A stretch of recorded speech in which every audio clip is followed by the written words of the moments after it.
everyone, it's me Jaisal and welcome to my video. Adventure Park, tara?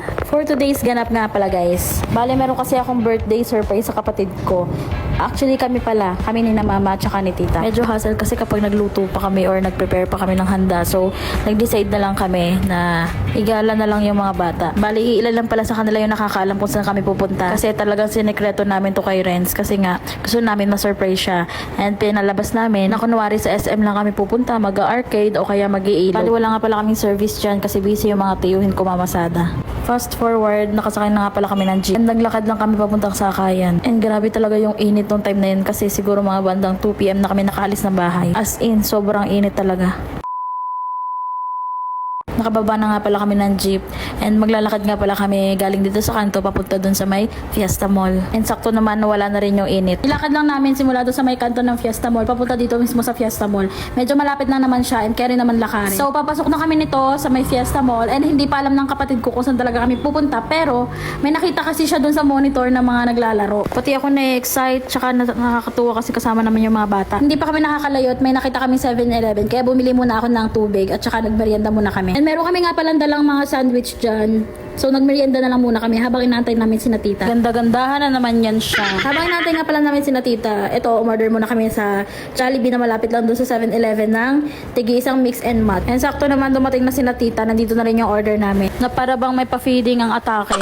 Masarap lang sa feeling na ganito, sama-sama kami lahat. Kasi alam nyo guys, minsan lang magiging magkakasama. Kasi naman, syempre, yung iba, malayo din sa amin. Actually guys, wala pa sa kalahati ito.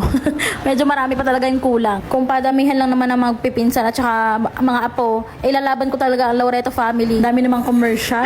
So ito na nga guys, pagkatapos namin magmerienda, ito, naglalakad na kami papunta doon sa mismong place. Para makakuha na rin kami ng ticket at saka yung wristband. Wristband? Ano ba tawag doon? Basta yung nilalagay dito sa kamay para makita nila na unlimited yung inyong paglalaro doon. Bali siguro mga 5 PM na rin kami nagpunta dyan kasi hindi kami nakapunta nung tanghali pa kasi sobrang init naman maglaro, 'di ba?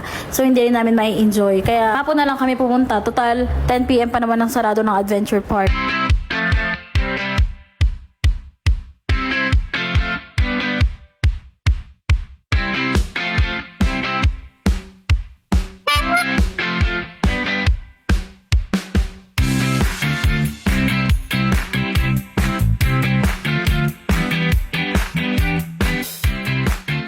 And finally, nakarating na rin kami dito sa entrance. And bumili lang kami ng ticket dyan. Bali 12 nga pala kami. Kasama na rin yung mga bata doon sa bilang. Kasi 3 feet lang pababa yung free. Bali 350 per head nga pala yung entrance dito. And then, pag merong may birthday, pwede kayo magdala ng ID o kaya birth certificate niya. And magiging free na siya. So, bali 12 kami, 11 lang yung nabayaran. And take note lang guys ha, magdala kayo ng extra medyas nyo. O kaya, magmedyas na kayo. Kasi makakabili talaga kayo ng medyas pag wala kayong dalang medyas. Kasi bawal pumasok pag hindi ka nakamedyas. Bawal din pala magdala ng food kasi may mga nabibilhan naman dito sa loob. And huwag kayong mag-alala guys, kung may mga dala kayong gamit, pwede nyo ipaiwan dun sa may baggage area. So ito nga pala ang una naming tinry. Para siyang duyan na mahaba.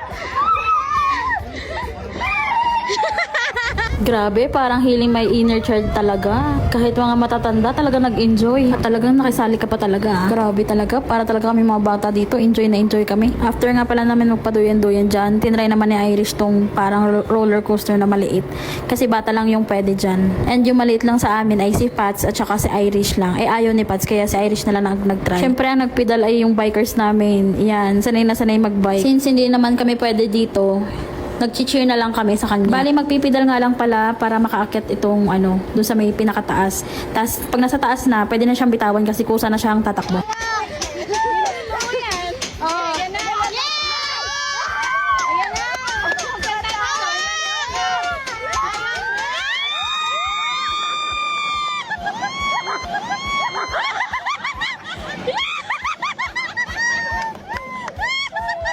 Ginig si Irish, hindi maimpintay ang mukha kung anong magiging reaksyon. At wag ka, hindi pa tapos, ay talagang umisa pa talaga na para bang hindi nadadala ang batang ito. Sinulit paano ba naman, hindi naman kami pwede dyan kasi pang bata lang talaga siya. 5 years old pa baba ata or basta yung bata, maliit lang, ganun. Since ayaw naman ni Pats din sumakay, wala siyang choice, siya lang yung pwede doon. And si Tito naman ang nagpipidal.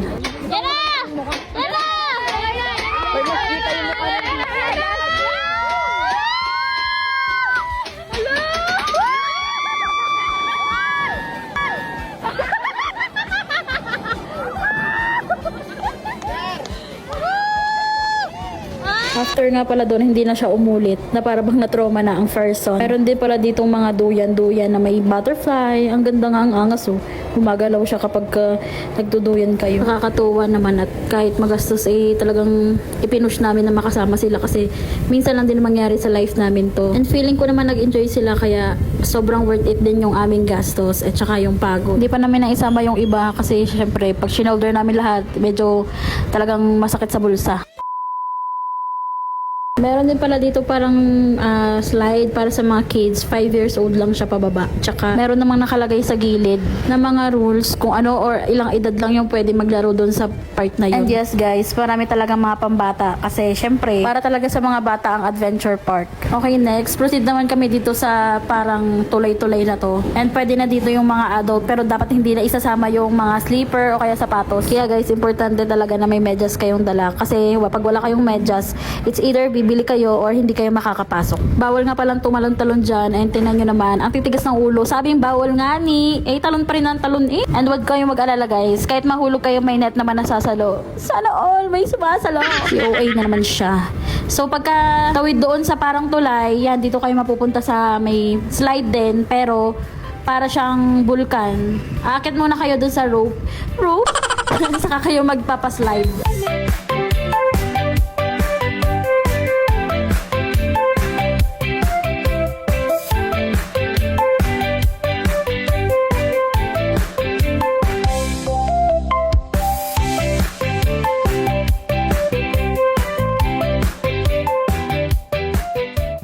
Pati mga trentahin, di ba?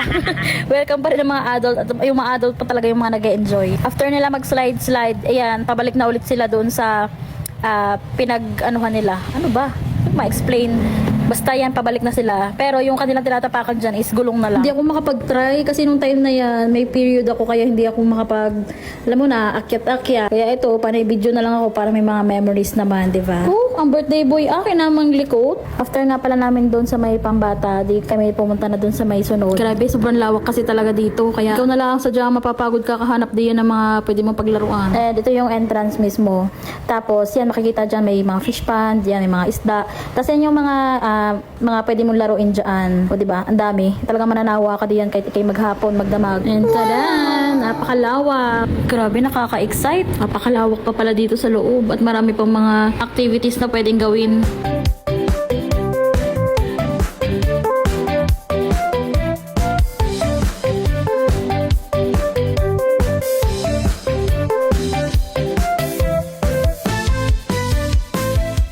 Habang nag-i-enjoy sila, ito naman ang mga trentahin. Tamang pahinga lang sa Gedli na para bang konting lakar lang ay masakit na ang likod. At ang mga talampakan ay nananakit na rin. Next naman nilang tinanay itong parang mahabang tulay. Kailangan lang nila yung lakarin papunta dun sa dulo.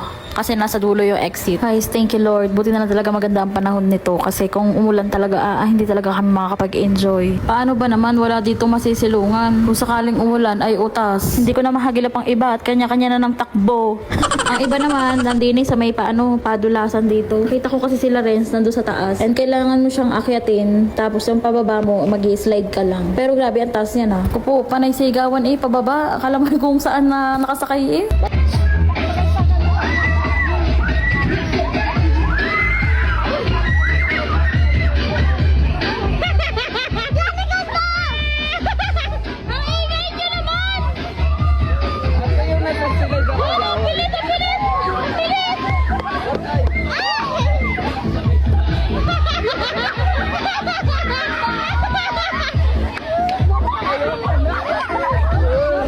Panay ang irit Sunod namin tinanay itong siso. Ang galing nga, pwede kayo marami tapos umiikot-ikot siya. Nakakaliyo naman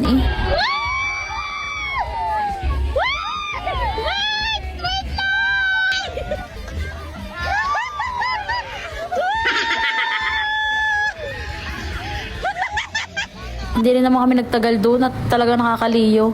Next naman itong zipline. O diba, pambata lang siya kasi medyo ma-outdo or maiksi lang yung zipline.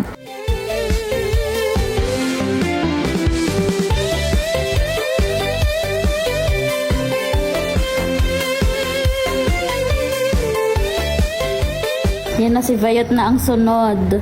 Pak. Pause muna bago sumakay at bago maipit ang etlog.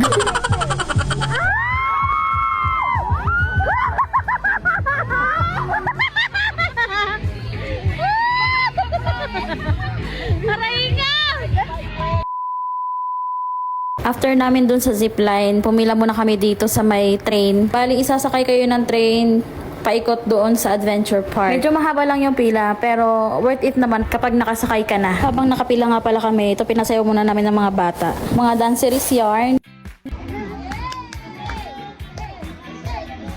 Ayun, sumasayo na. Si Irish.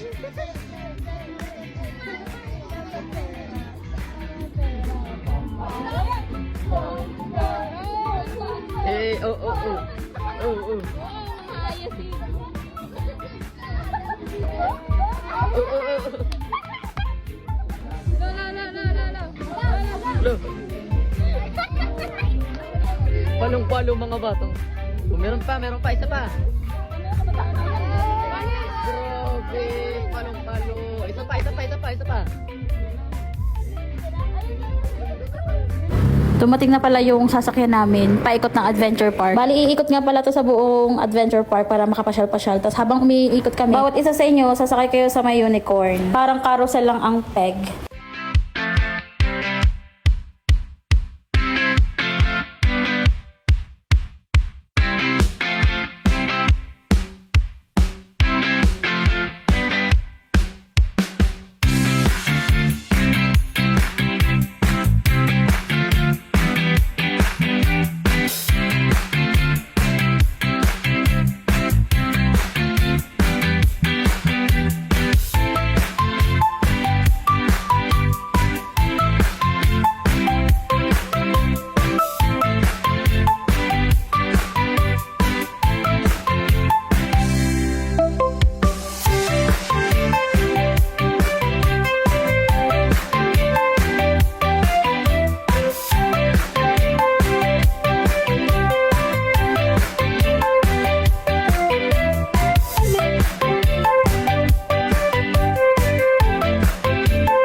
After nga pala namin mag-ikot sa Adventure Park, ito next naman namin pinuntahan, itong mahabang slide na to. Bali, hilain nyo lang yung salbabida na yan, papunta dun sa taas.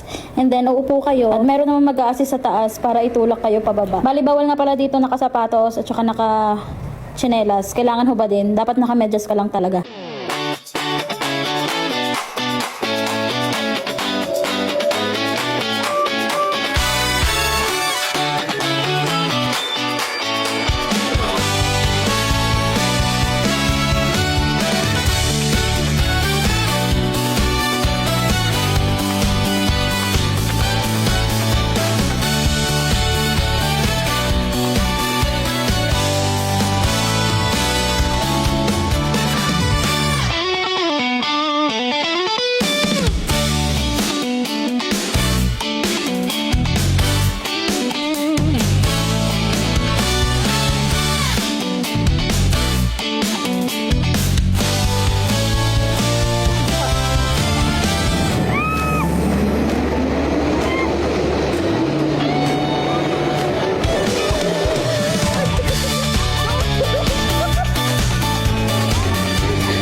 After nga pala namin mapagod, ito, naghanap muna kami na pwede namin kainan kasi dinner na. And wala namang ibang mas malapit dito, kaya dito na lang kami ulit sa may Jollibee kakain. And nagdala kami ng sariling kanin. O diba? Tipid tips. After nga pala namin kumain dyan, ito, bumalik ulit kami. Since maaga pa naman kaming kumain. And 10 PM pa naman nagsasarado yung Adventure Park. So talagang sinulit namin. Kasi syempre, hindi natin alam kung kailan ulit kami makakabalik dito. Take note guys, nagpahinga muna kami ng saglit bago kami bumalik dyan. Syempre, baka tayo, parang di ka naman nagtitink. Huy!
Hala, sige, magpakapagod kayo para diretso tulog pag uwi.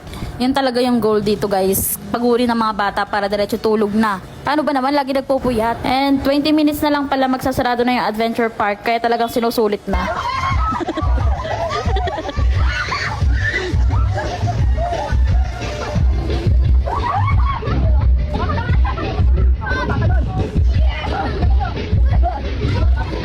Parang tik-tik eh!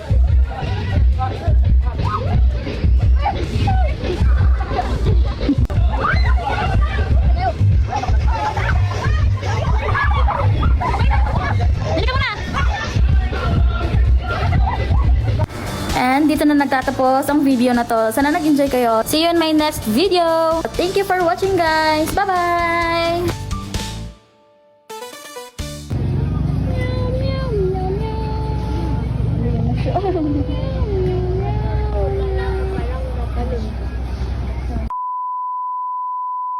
Bakit nga ba tayo umaakyat ng bundok?